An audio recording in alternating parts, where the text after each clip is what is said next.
Welcome to another episode of Mystery M Movie Recap. Don't forget to like this video and subscribe to our channel to support our future efforts. Keep in mind that this is just a quick overview and that we strongly recommend you to watch full version. Warning, spoilers ahead.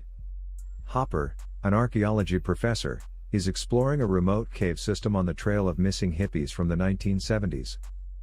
After discovering what appears to be a cowboy paused in place in a tunnel, he returns to town and dismisses his graduate students, Taylor and Jackie, stating that their research is done. He then goes back, tied the rope for security and walk inside the cave. After couple steps he feels some strange energy in front of him. One more step and he vanished. Taylor and Jackie, along with their friends Kara Vives and Furby, go on a road trip into the remote area of Texas. They are trying to track and locate a favorite archaeology professor who has vanished without a trace. They soon discover their professor's deserted vehicle, which is next to a hippie van. In that moment they realize that missing hippies are actually Hopper's parents and that he was searching for them also. Tied to the hippie van is a rope leading into the entrance of a concealed cave nearby. Inside they saw that the rope is cut out and that is too old to be from Hopper's parents. Taylor, Jackie, Kara, and Vives decide to investigate the cave, while Furby stays behind as backup. Meanwhile, Hopper goes after the cowboy, who is walking now. He heard some weird noise and get out of the cave. In that moment he saw something strange. There was a night and his dog vanished. His car was covered with bushes and looks very old. He decided to go back to the cave. Armed with mountain climbing equipment and ropes, the group unknowingly rappels into a break in the spacetime continuum, where time passes at a rate much slower than on the surface. Because of the time differences, the ropes ages quickly and snapped cleanly, leaving the group with no hopes of getting back to the cave entrance earlier. As they move on, the group hears some strange whispers coming from deep inside the cave. At one point, they find Furby lying on the floor, dead, presumably fallen into the cave opening from above. Reviewing his video recordings, they find that to their horror, they are experiencing a time distortion inside the cave, where time moves very slowly compared to the surface of the Earth.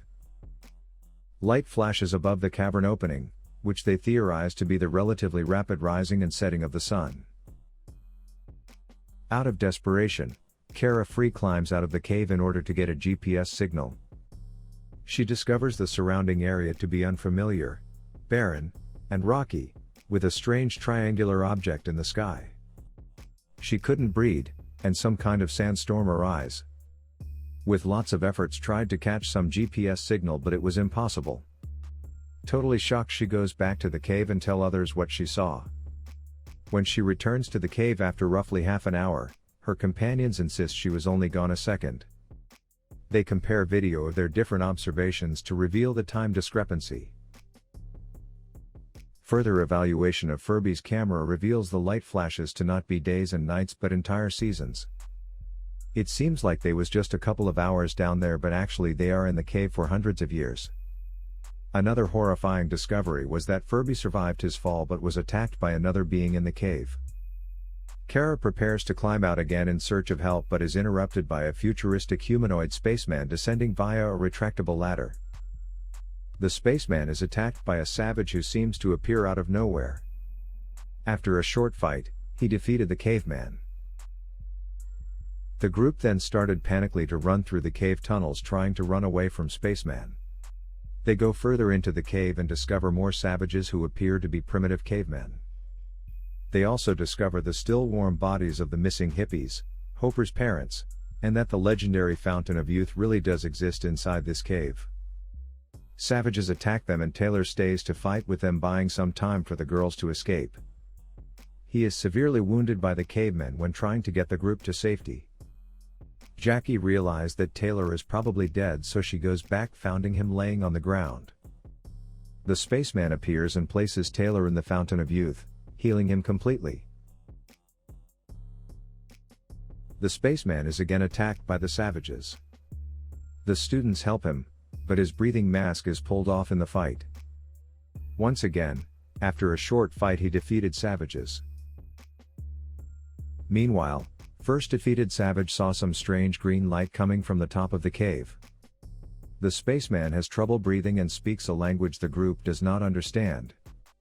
He indicates he is out of time and shows the students a series of media clips. One of them was their own missing persons report where Kara and Vive saw their father beg for any information about them. Then they saw an announcement of a space station called the Ark, which Kara recognized as the triangular object she saw in the sky. They was desperate in that moment because they realized that they are down there for thousands of years and that the world they know is gone long time ago. The problem was that if they go out now, what will they found up there, what kind of the world, and could they survive in that kind of environment? Everybody they know and love are dead now. The alternative was to stay down there forever. The spaceman dies and the tailor finds a backpack belonging to Professor Hopper. Taylor goes looking for him. He founds Hopper's lightning sticks and goes after them. Finally finds him injured in front of another time dilation where his long missing sister is frozen in time along with a legion of Spanish conquistador soldiers still having an ongoing battle with the Aborigines for the control of the fountain. Taylor almost get into when Hopper yells that if he step inside he may never come out. The professor recounts his experience of time dilation after entering the cave and reveals the hippies to be his parents.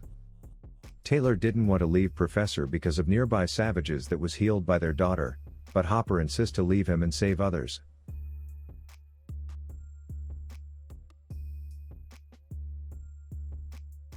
The group places Furby in the Fountain of Youth, but savages attacks again, so they have to leave him there and run.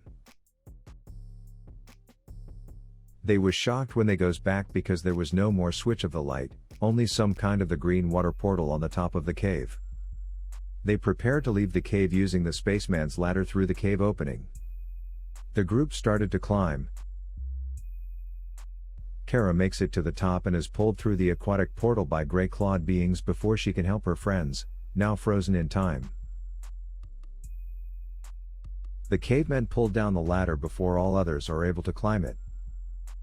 She reappears through the portal, differently dressed and accompanying rope-like mechanisms which pull her friends, who is very suspicious. Furby wakes up in some strange pull, totally confused. He looks around him and saw planet Earth through the window. In that moment Hopper came out of the pool shocked and confused also. The group enters the room calming them down, and in that moment Hopper saw his parents and sister alive. They re-emerge in the futuristic triangular space station Ark orbiting above the Earth. Thank you for watching. Don't forget to like this video and subscribe to our channel to support our future efforts. Have a nice day.